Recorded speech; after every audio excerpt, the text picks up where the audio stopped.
Mesdames, messieurs, bonsoir. Dans le vieux manoir, la nuit continue encore de respirer autour des 10 hommes noirs. Le feu éclaire leurs visages fatigués, comme si la douleur humaine elle-même était assise avec eux autour du brasier. Puis, le quatrième homme noir prend la parole. C'est le vieil homme noir. Mais il n'est pas devenu vieux à cause des années. Il a vieilli sous le poids de la misère. Quelle vérité terrible! Car certaines pauvretés détruisent les hommes plus rapidement que le temps lui-même. Alors, il murmure qu'il n'a ni famille, ni présence, ni raison de continuer la route. Et lui aussi demande la mort. Puis vient le cinquième homme noir, le poète. Et ici, Edgar Villers parle presque de lui-même.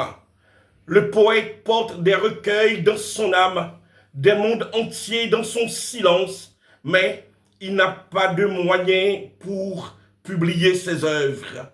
Alors, lui aussi se tourne vers la mort, comme si une société incapable d'écouter ses poètes finissait toujours par les condamner à une solitude intérieure. Le sixième homme noir prend la parole. C'est l'amoureux déçu. Il aime une fille. Pour lui prouver son amour, il lui a offert 350 poèmes.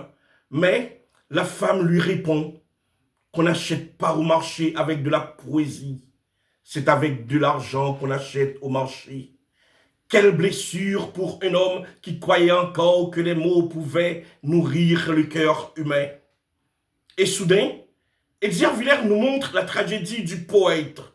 Vivre dans un monde où la sensibilité semble parfois avoir moins de valeur que l'argent. Puis vient le septième homme noir. C'est l'ami trahi. Trahi par le pouvoir. Trahi même dans son propre foyer. Et peu à peu, nous comprenons que les 10 hommes noirs ne sont pas seulement 10 personnages. Ils ressemblent plutôt aux 10 blessures profondes de l'âme humaine. Mais la nuit n'a pas encore livré son dernier secret.